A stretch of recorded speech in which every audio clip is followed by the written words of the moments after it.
Hello, everyone. Welcome back to Bracy Sports Media. My name is Aaron Bracy, and I'm thrilled to be joined today by Associated Press writer Rob Maaddi. Rob is the AP writer for the Philadelphia Eagles and also the NFL. He also covers the Phillies and other sports in Philadelphia.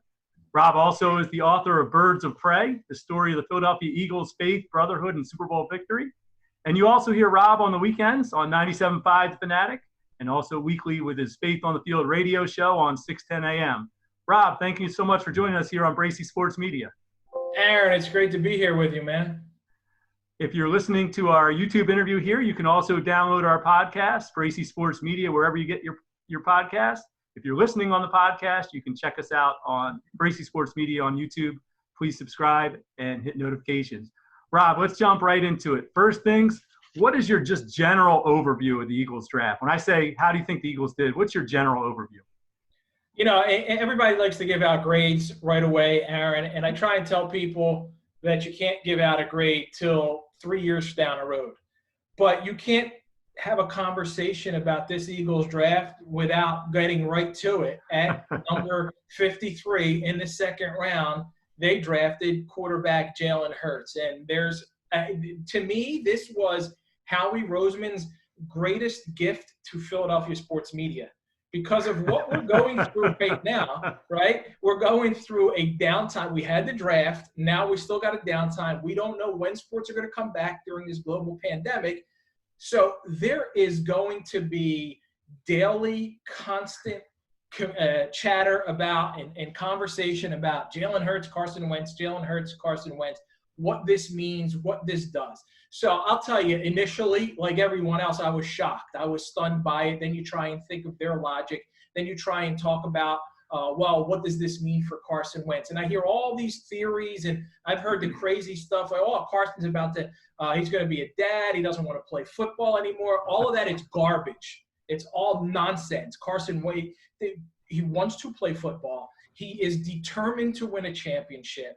Now, what this does, and this is what I thought was really interesting, Aaron, because each time Howie was asked this weekend, and I know he's done some interviews outside of the Philadelphia sports circle, and I don't know what his responses were to those, but I know every time he was asked about Carson's response, he avoided that, and he went into what this means. Then he did say, I believe it was, I'm not sure who it was with, but he did say that I told Carson, if we do this, I promise you I will get you as many playmakers as possible. So here's what happens. The Eagles have every right to draft whoever they want to draft. And it is within the organizational's point of view. And you can make an argument because this franchise knows better than any franchise the importance of a backup quarterback, right? They know the importance of a backup quarterback. They have finished their last 3 seasons with a backup quarterback playing the most important games. Right. Now, last year was not Carson Wentz's fault that he got cheap-shotted and it wasn't called. And injuries are not the player's fault. So I can understand organizationally why they would do this. But after investing the money that they invested into Carson Wentz, Carson is probably one of the most mentally strong athletes that I know. He has he's got a firm grasp on reality. He understands what he needs to do. He's not going to let things that get talked about in the media affect how he performs, affect his psyche. I hear people calling him delicate. He is not. I hear people calling him fragile. He is not. These are people who don't know Carson, who haven't had conversations with Carson, who haven't sat down with him and gotten to know him. He is not delicate. He is not fragile. He will not let this bother him.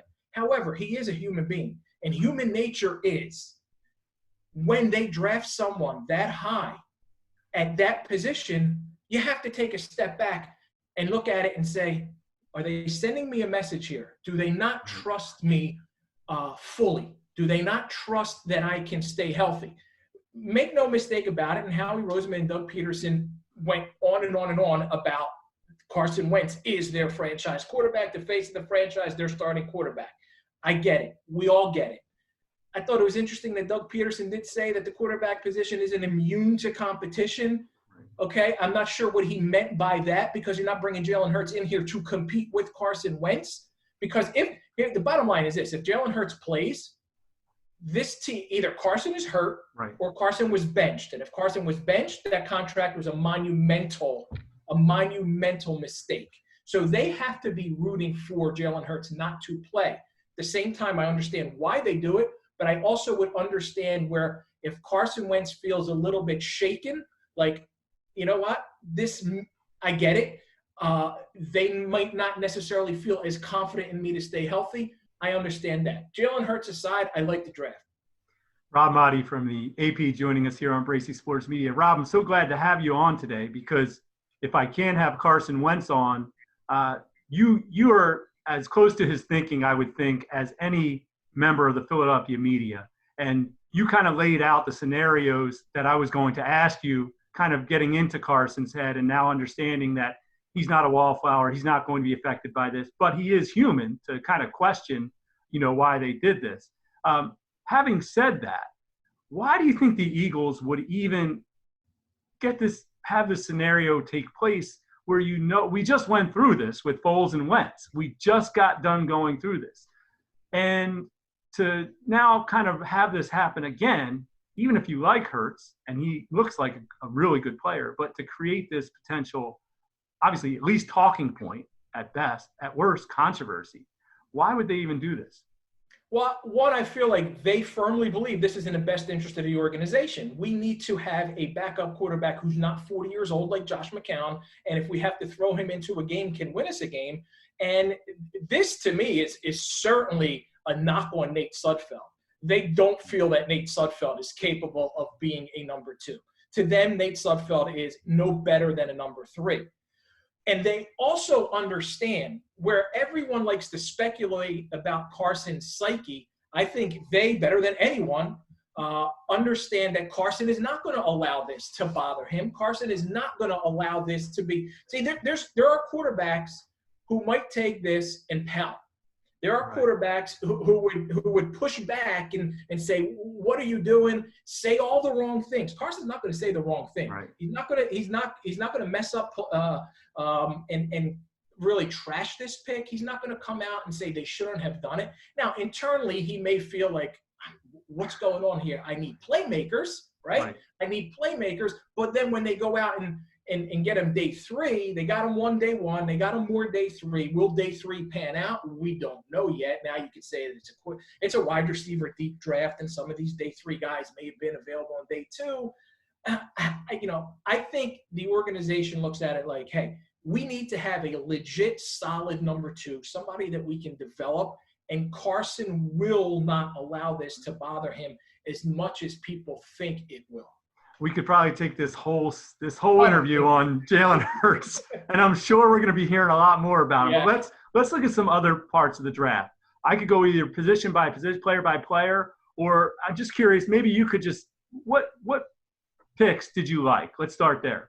I'll tell you this real quick about Jalen Hurts. In that spot, I wanted the running back Dobbins, who went 55 to Baltimore. When I looked at it and saw that he was still available at 53, had all these rushing records at Ohio State. Right. And I feel like if you're not going to add more playmakers at wide receiver, you have Miles Sanders and you're thin behind that. I know Boston Scott, and I love Boston Scott, and he was a terrific story last year. But I do think, and I wrote this towards last year, I wrote this at the Super Bowl, and I was writing and looking into how I feel the NFL has evolved back into the run teams are having a lot of success. And then look who takes him at 55.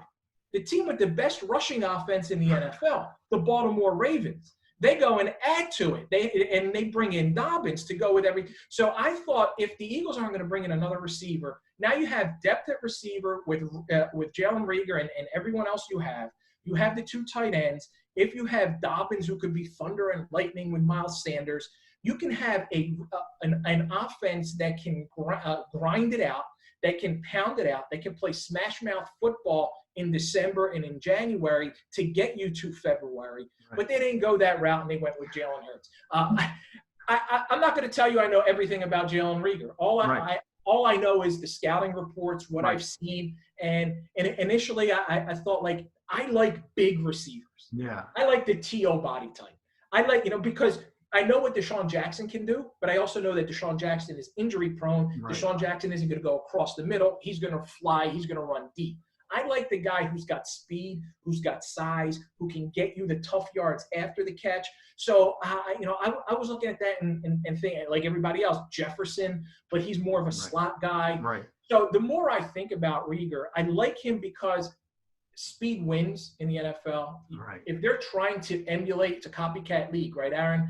The Kansas City Chiefs win with a guy like Tyreek Hill and that speed on their offense.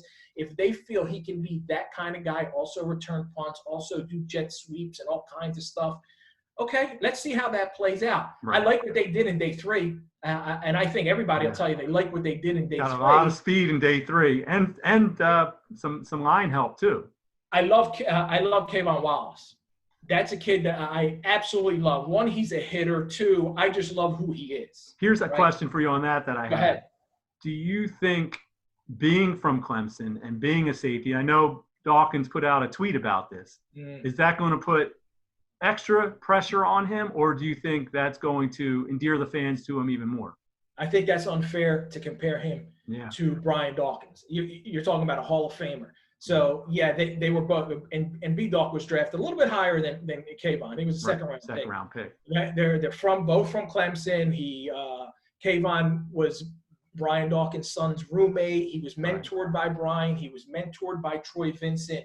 So I love where he is mentally. I love who he is as a person, his character, his poise, his determination, his drive. I think he's got all the attributes to be successful. But I think we're as much as you and I can say this, it's unfair to compare him to B-Dawg. It's going to happen. Yeah. And that's just the way it is because he's from Clemson. There's that connection, and people are going to do it. So as much as Brian B-Dawg's going to put that out there, I hope people listen to him, but I think it's unfair. And listen, if you're 3/4 of what Brian Dawkins was, that's a successful pick. Rob Maaddi from the Associated Press joining us here on Bracy Sports Media. Rob, we could talk Eagles all day. I want to get on to some other topics, but I want to ask you this one more Eagles question. Mm-hmm. And this is across the league, and I know you cover the league as well, but without having a traditional mini camp, with these rookies coming in and undrafted free agents, how much of a disadvantage is that really going to put them at, or do you think that's overblown? I think that's Aaron. I think that's definitely going to put these guys at a disadvantage. Now we're talking about guys who don't get that camp time, those OTAs, all of those.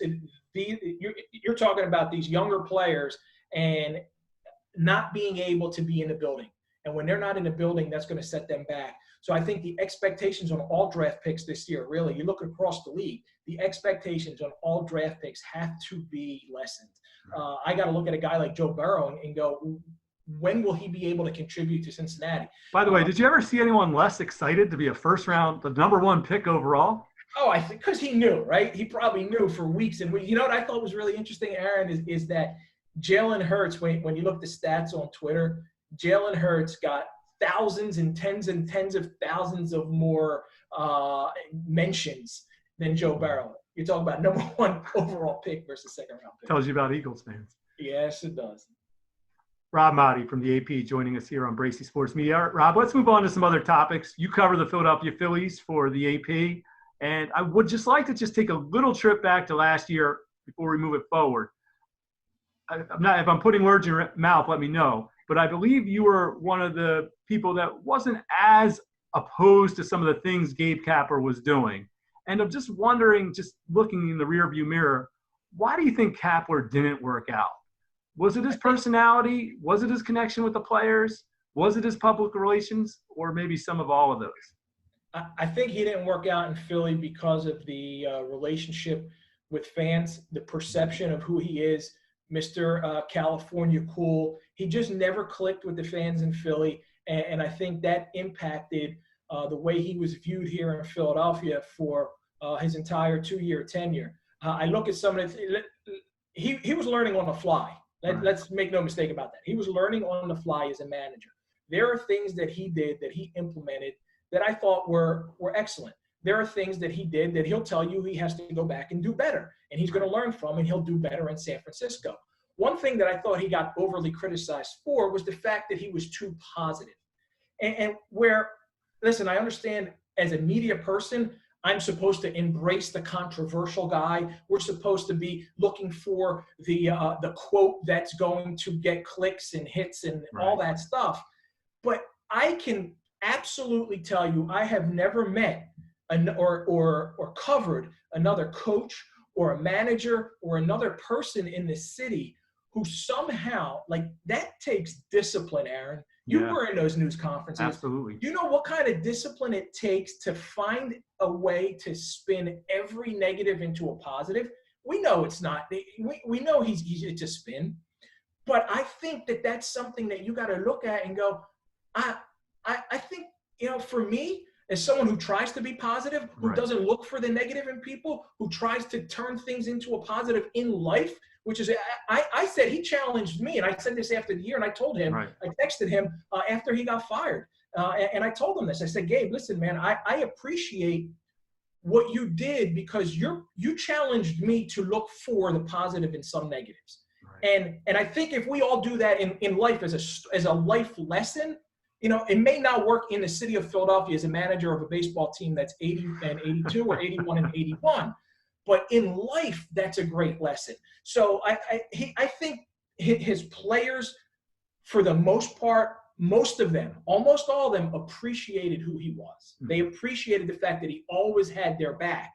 Some of the things he did were unconventional. Some of the veteran guys, Jake Arrieta, did not like some of the defensive alignments and things like that. But when you look at it, to me, Gabe Kapler will learn from that experience. Would not shock me if he goes on and has success elsewhere. And he's in San Francisco now. They got to build that team up for the Phillies.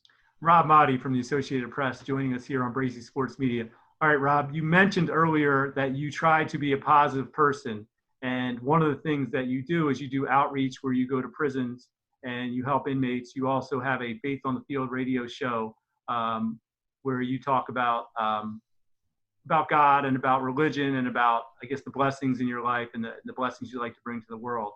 And I just was wondering if you could share some stories from your outreach, either in the prisons or in the community groups that you speak to, and how it affects them, and I guess most importantly, how it affects you. Yeah, man. Aaron, I really feel like I reached a point where sports was my profession, but faith is my purpose. And how could I combine the two without walking away from one? And I found a way through the platforms that I've been blessed with.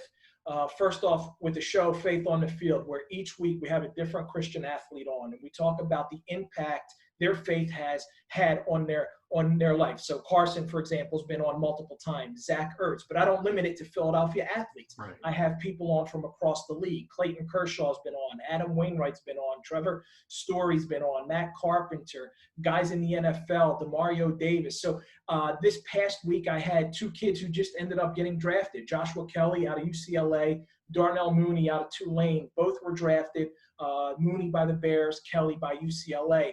And I feel like, to me, my purpose is to use that platform, my profession, to talk about what God has done in my life, because I was a completely different person 10 years ago. And I've shared this in prison. I've shared this with everyone. I've shared it in the opening to my book, Birds of Prey. I was a different person 10 years ago. I was a different person 15 years ago. And I feel like I was on a path of self-destructive behavior because of the lifestyle that I lived. Now, I wasn't into drugs. I've never done anything like that in my life. I was never into excessively drinking. I'm not really an alcohol guy, but I've shared this with people. And I'll tell you too, I was a womanizer, flat out. And it cost me a lot. It cost me relationship after relationship. And I was leading myself down into just this absolute depth. The rock bottom to me, Aaron, was in 2010 when Roy Halladay throws the perfect game. And the same night, the Flyers are playing the Blackhawks. Stanley Cup. Was in the Cup. And I was at Chicky and Pete's in South Philly. And it was a night where I went from one bar to hanging out with another girl, to then hanging out with another one, to hanging out with another one, paying attention to this game, paying attention to that. I went out 32 straight nights. Wow. 32 straight nights. And it wasn't until I met someone who, not Remy, but it was before I met Remy. Later on that year, I met Remy, but I met someone else who led me to a church in New York City, Times Square Church in Manhattan.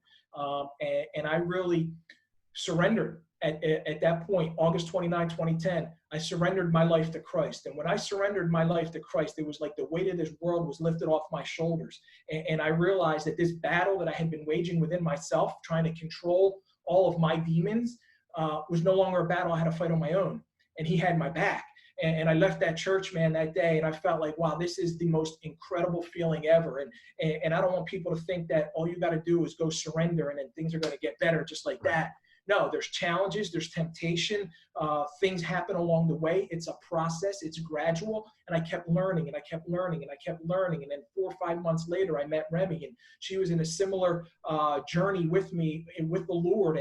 And what happened is, as I was able to grow and grow and grow and mature as a human being and mature in my faith and mature in my relationship with Christ, I was like, wow, I need to share this with other people, because I see so many people battling so many different things.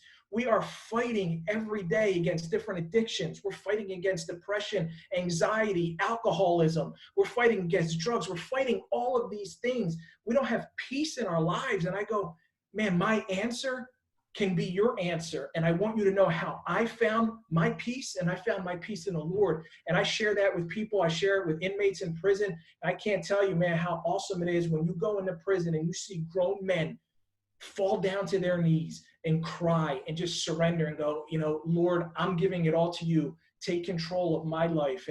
And I tell people, that is the greatest decision that you can make in your life. And as we live through this global pandemic right now, and we go through everything that's going on, everybody wants to get back to normal, get back to normal. I don't want to get back to normal.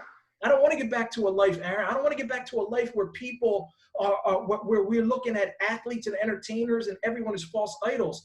I have thoroughly enjoyed my time. And I hate to say this because there's so much death and suffering going on. And I don't mean it like that at all. I feel horrible for the people going through that. I feel terrible for anyone who's lost someone. And for all the people out there on the front line, thank you. You're awesome. You're the real heroes. But I feel like we needed to reset. And we needed to put our faith and our family ahead of everything else. And if anything out of this conversation, I know people are going to want to listen to what I have to say about Carson.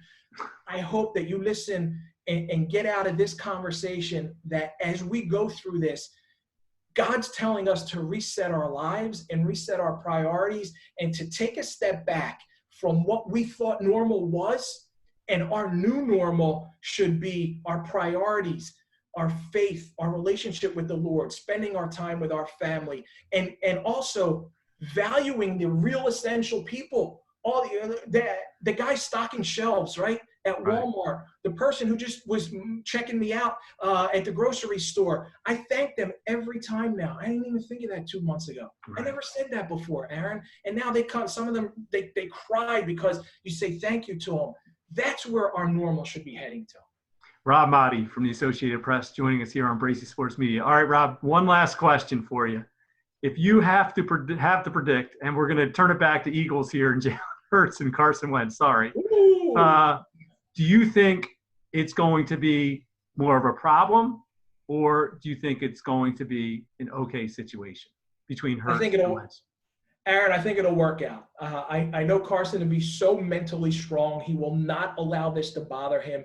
If anything unforeseen happens, we want him to be healthy to play 20 games, right? 19 games. You want him to play 16, have the bye, and play 3 more. Right. But if anything were to happen, Jalen Hurts could be, we got to see, could be a very capable, legitimate backup. And they're going to look for ways to use him. I don't like the Taysom Hill comparisons. I don't see them using him in the Taysom Hill way because I think he's a much better quarterback than Taysom Hill. But I think they'll find ways to use him even while Carson is out there as your starting quarterback and healthy. So all of the excitement, it makes for great conversation.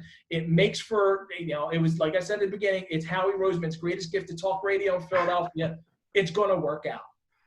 Rob Maaddi from the Associated Press joining us here today on Bracy Sports Media. If you like our videos, please click on the subscribe button and hit the notifications. And you can download our podcast on Bracy Sports Media wherever you get your podcast. Rob, I definitely thank you for coming on today, and I look forward to the time where we can meet up again at a sporting event real soon. I appreciate it, Aaron. Thank you for having me on, and good luck with your new venture, man. Thanks so much, Rob.